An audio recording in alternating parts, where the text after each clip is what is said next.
morning, students. Chapter number 3 of Geography, Our Changing Earth. In this chapter, we will continue the chapter. Before continuing this chapter, I want to clear the two theories that were given in this. First is the continental drift theory, and second is the theory of plate tectonics. First, we go through with the continental drift theories. Both of these theories were helped to understand the volcanoes and the earthquake. So now start the first theory, the continental drift theory. This theory were given by the Alfred Wegener. जो Alfred विगनर थे, इन्होंने ये theory दी. और विगनर का कहना था, he try to explain the present division of the continents and the ocean. इस time पे जो कॉन्टिनेंट्स डिवाइड हुए हुए हैं और डिफरेंट और ओशंस डिवाइड हुए हुए हैं, ये सब पहले एक ही थे. यहाँ पर आप पिक्चर देखेंगे तो ये सारे जो कॉन्टिनेंट्स थे ये पहले एक ही आपस में अटैच थे और ये एक ही कॉन्टिनेंट था. आप ये देखिए. तो विगनर का कहना था कि ये जो कॉन्टिनेंट्स थे दे वर डिवाइडेड. सबसे पहले ये जो कॉन्टिनेंट था इसका नाम था पैंगेई और पैंजिया. अब जब कॉन्टिनेंट एक था तो ओशन भी एक ही था. Single ocean called Panthalassa. Panthalassa means all water. Panthalassa means all water. 200 million year ago Pangaea और Pangaea divided into two parts. जो ये सुपर कॉन्टिनेंट था ये टू पार्ट्स में डिवाइड हो गया. Upper part will be move toward the north and the down part will move toward the south part. Upper part Laurasia and the down parts जो था वो गोंडवाना लैंड में divide हो गया. Time to time Laurasia and Gondwana continent to be break into various continents that we see toward modern world. धीरे धीरे time के साथ साथ ये दोनों जो आइलैंड्स ये जो दोनों कॉन्टिनेंट्स थे ये दोनों कॉन्टिनेंट्स भी छोटे छोटे पार्ट्स में डिवाइड हो गए. ये थी हमारी continental drift theory. Now second theory, the theory of plate tectonics. Plate tectonics की थ्योरी, इस थ्योरी ने वेगनर की थ्योरी को इम्प्रूव किया और बताया कि एग्जैक्टली प्लेट टेक्टोनिक्स जो है ये जो कॉन्टिनेंट्स डिवाइड हुए क्यों हुए और कैसे हुए. According to this, the outer layer of the earth is made up of rock plates known as lithosphere और tectonic plates. जिस लेयर पर हम लोग रहते हैं, अर्थ की जिस लेयर पर हम लोग रहते हैं उसको लिथोस्फीयर भी बोलते हैं और टेक्टोनिक प्लेट्स भी बोलते हैं. These plates move exactly slow and each year they move about a few millimeters.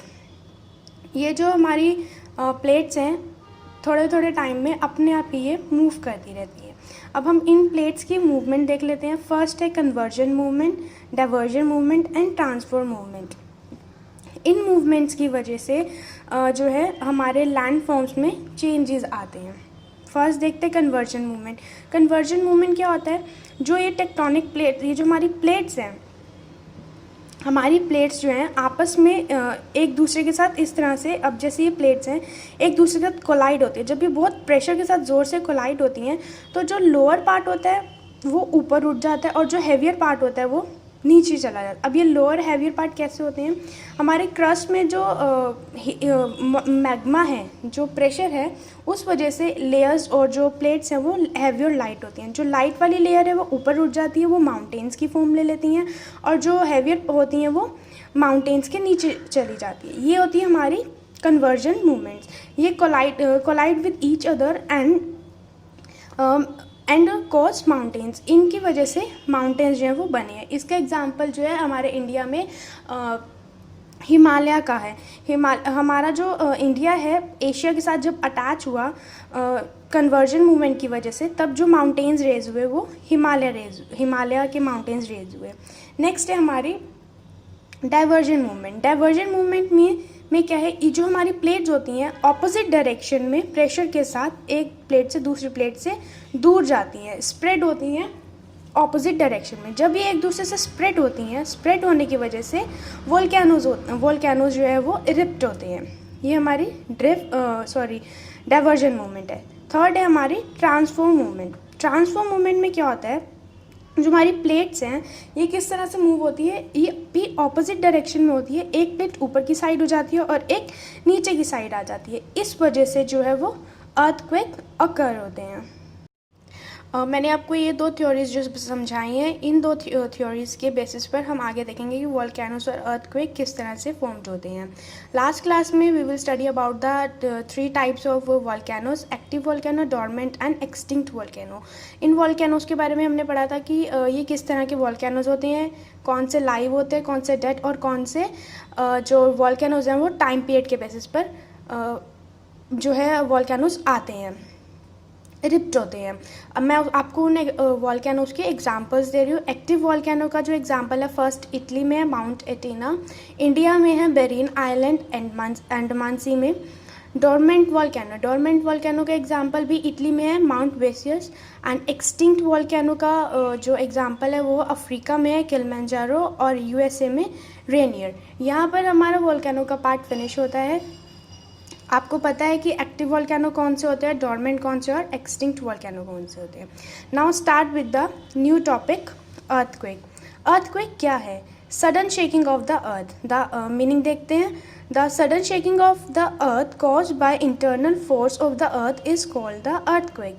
जो हमारे अर्थ के इंटरनल पार्ट से, इंटरनल फोर्सेस की वजह से जो हमारी अर्थ शेक करती है, उसको बोलते हैं अर्थक्वेक। मैंने आपको अभी बताया था कि जो हमारे अर्थक्वेक है, ट्रांसफॉर्म मूवमेंट की वजह से जब प्लेट्स में ट्रांसफॉर्म मूवमेंट होती है, यानी कि जब प्लेट्स इस तरह से, एक प्लेट अपवर्ड हो जाती है और डाउनवर्ड हो जाती है, इस प्लेट्स की मूवमेंट की वजह से अर्थक्वेक जो है वो फॉर्म्ड होते हैं। ये भी इनर फोर्स की वजह से होता है। It originates from the interior of the earth and the point of origin is called the focus.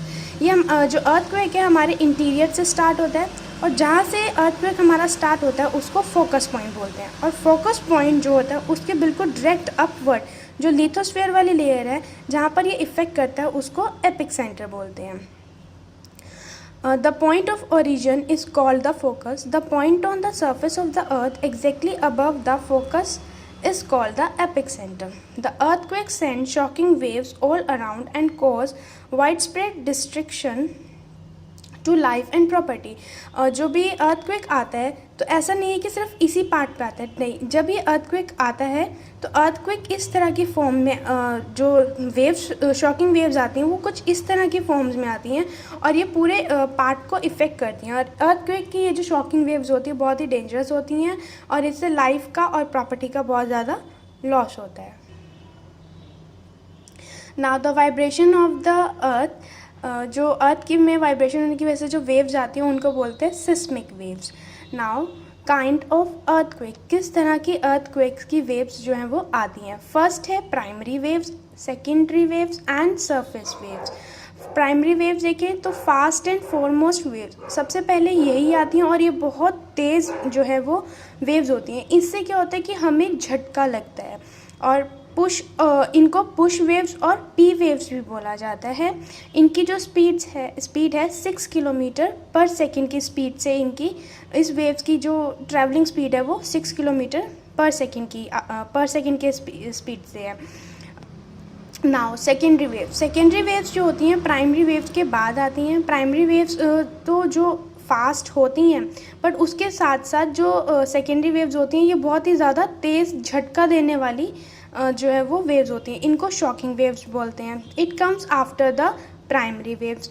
और इन शॉक्स की वजह से जो है काफ़ी एक्शंस होते हैं। बिल्डिंग्स गिर जाती हैं या फिर बिल्डिंग नीचे ज़मीन में धंस जाती हैं, सेकेंडरी वेव्स की वजह से होता है। और सबसे लास्ट में और सबसे डेंजरस जो वेव्स आती हैं वो सरफेस वेव्स होती हैं। ट्रैवल ओवर द सरफेस, ये सरफेस के ऊपर आती हैं, यानी लिथोस्फीयर पर होती हैं। ये सबसे लास्ट में ये वेव्स आती हैं। Damage is cause by the waves, in waves की वजह से भी काफ़ी डैमेज होता है और ये बहुत ज़्यादा पावरफुल वेव्स होती हैं। आपको इसका जो डिस्क्रिप्शन है आपकी बुक में भी गिवन है, आप उसे भी अच्छे से रीड कर सकते हैं। नाउ अभी तक हमने देखा अर्थक्वेक क्या था, अर्थक्वेक एग्जैक्टली क्या होता है, अर्थक्वेक की वेव्स देखी हमने। अब हम देखते हैं कि हाउ टू मेज़र अर्थक्वेक, हमें कैसे पता लगता है कि अर्थक्वेक की स्पीड कितनी है और कैसे पता लगा हमें। The scientist that deals with earthquake is called seismology. जो साइंटिस्ट अर्थक्वेक वाले डिपार्टमेंट में काम करते हैं उनको बोलते हैं सिस्मोलॉजी, उस वर्क को बोलते हैं सिस्मोलॉजी। और जो साइंटिस्ट इसमें इन्वॉल्व होते हैं इस डिपार्टमेंट, उनको बोलते हैं सेस्मोलॉजिस्ट। Now, the the seismograph is the instrument which records the intensity of the earthquake waves. अब जो सिस्मोग्राफ है, सिस्मोग्राफ एक इंस्ट्रूमेंट है जिसके थ्रू हम लोग मेज़र करते हैं, जो साइंटिस्ट हैं वो मेज़र करते हैं कि अर्थक्वेक कितनी स्पीड से आया। अर्थक्वेक के आते ही आपने देखा हो तो न्यूज़ में सबसे पहले यही उसमें न्यूज़ में वो शो करते हैं कि अर्थक्वेक आया और इतने स्पीड से आया। अब वो स्पीड हमें कैसे पता लगती है? सिस्मोग्राफ की हेल्प से। सिस्मोग्राफ की हेल्प से स्पीड जो है उसकी अर्थक्वेक की मेज़र की जाती है। चार्ल्स रिक्टर जो है इन्होंने सिस्मोग्राफ को डिज़ाइन किया था। नाउ हम इंडिया की बात करते हैं। In India we have experienced many earthquakes in Himalaya region. The Deccan Plateau was considered relatively safe from earthquake. हमारे इंडिया में भी काफ़ी earthquakes आते हैं हिमालय रेंज में, बट जो हमारा डेक्कन प्लेट्यू है, डेक्कन प्लेट्यू जो है सबसे सेफ एरिया है इंडिया में। यहाँ पर बहुत ही ना के बराबर earthquake जो है आते हैं और नुकसान करते हैं।